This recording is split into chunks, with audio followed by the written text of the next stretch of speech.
Good morning, everybody. Welcome back to our installment of Scott's Selections here for Sunday, October 18th. We're getting today's play of the day. Quick recap of what happened yesterday. A lot to break down, so we'll go through it in order.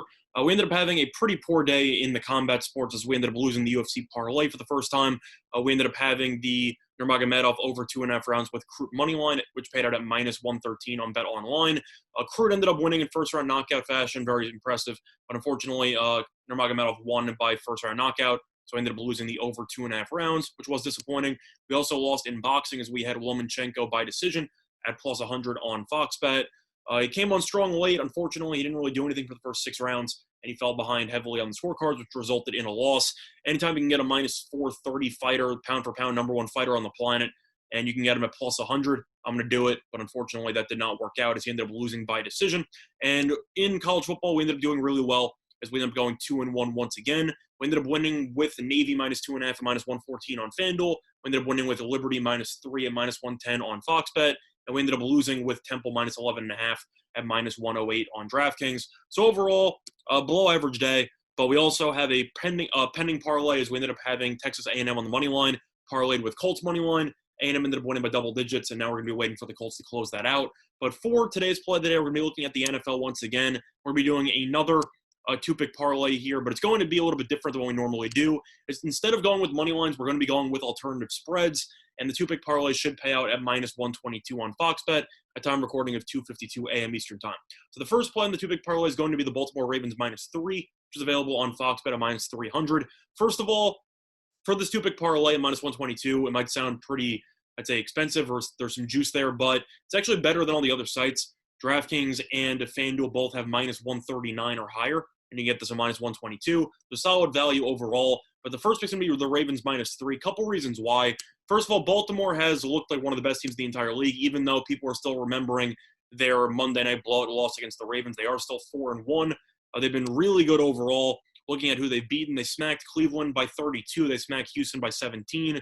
They also beat Washington by 14 and Cincinnati by 24. So they've won each of their 4 games that have not gone up against Patrick Mahomes by double digits. And Philadelphia is part of the NFC East, which has been struggling as a whole. Philadelphia is currently 1-3-1.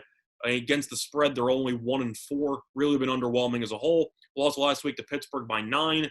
Gave up 38 points in the process. They beat San Francisco, of course. Tied against Cincinnati, disappointingly. Lost to the Rams at home, and they also lost on the road against Washington. But the Eagles are extremely banged up, in addition to Baltimore being the better overall team. The injury report for Philly is pretty ugly. If you want to break through it, Lane Johnson, one of their best tackles, is out. Darius Slay is probable, as he's dealing with a concussion, which is a good sign. But Fletcher Cox is banged up. He will be playing, but you have to wonder if he will be on a snap restriction. The receiving core is still banged up, as Deshaun Jackson is out, which definitely hurts because they don't really have a deep play threat on the roster. Fulgham is going to be playing, of course, and he was extremely good last week. But Baltimore has the better secondary than Pittsburgh, and I do think that Marcus Peters, etc., should be able to do a good job of slowing him down, especially that he is now a focal point on the game plan. But Philadelphia's offensive line has been a disaster. They haven't been able to protect Carson Wentz all season long, and they also have had some issues with turnovers, as Wentz has been a bit of a turnover machine up to this point. And Baltimore is very opportunistic. They're very good against the run. They're also very good in terms of forcing turnovers, as we ended up seeing last week against Cincinnati. And I think that even though Philly's better than Cincinnati, despite the tie they had earlier in the season, Baltimore gave up 3 points, and they were able to get after Burrow early and often, forcing some turnovers. I think it will be a very similar game script. I do think Baltimore should be able to control the clock by running the ball. I think they'll be able to open up some play-action plays for Lamar. And I do think that Philadelphia's offensive line is going to get manhandled by this Baltimore defense. I think that Baltimore should win the game by double digits, most likely. But for the safety of this parlay, we're going to be taking the minus 3, as I do think, even though Philadelphia is at home, I just don't think this team is very good. And Baltimore is one of the top 5 teams in the league, in my opinion. So for that reason, the first pick is going to be on the Baltimore Ravens minus 3, and that is at minus 300 on Fox Bet. Now, the second play is going to be on the New England Patriots minus 2.5, which is available at minus 275 in their matchup against the Broncos. A couple reasons why I like this matchup. First of all, just to actually look through the overall trends for Denver, they have historically been awful in Foxborough. Denver is 0-5 against the spread in the last 5 meetings in New England. Denver's also 3-7 against the spread in the last 10 meetings overall. And simply put, New England, who looked very underwhelming offensively against Kansas City because of the fact that Cam Newton was out and they had to rely on Brian Hoyer and Jarrett Stidham. They were also missing potentially Stephon Gilmore as he ended up playing in that game, but there were rumors he might not play because he was dealing with COVID for this game. However, Newton and Gilmore both returned to practice, which means that New England's getting their best offensive player and their best defensive player back. And New England is also 52-26 against the spread after a loss under Bill Belichick. So I think that New England in Foxborough should be able to handle Denver. Denver is still extremely banged up. I know Drew Lock is coming back, but now he has to face off against Belichick having not played for a couple of weeks, and that's concerning. Melvin Gordon's also not going to be playing, so they're going to be down arguably their best running back. They're going to be missing KJ Hamler as a wide receiver. They're going to be missing Noah Fant, who's a very solid tight end. Their defense, of course, is banged up with A.J. Boye still being injured and Von Miller being out.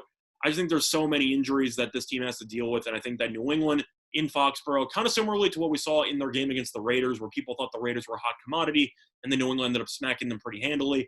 I think that's going to be a similar story to this game.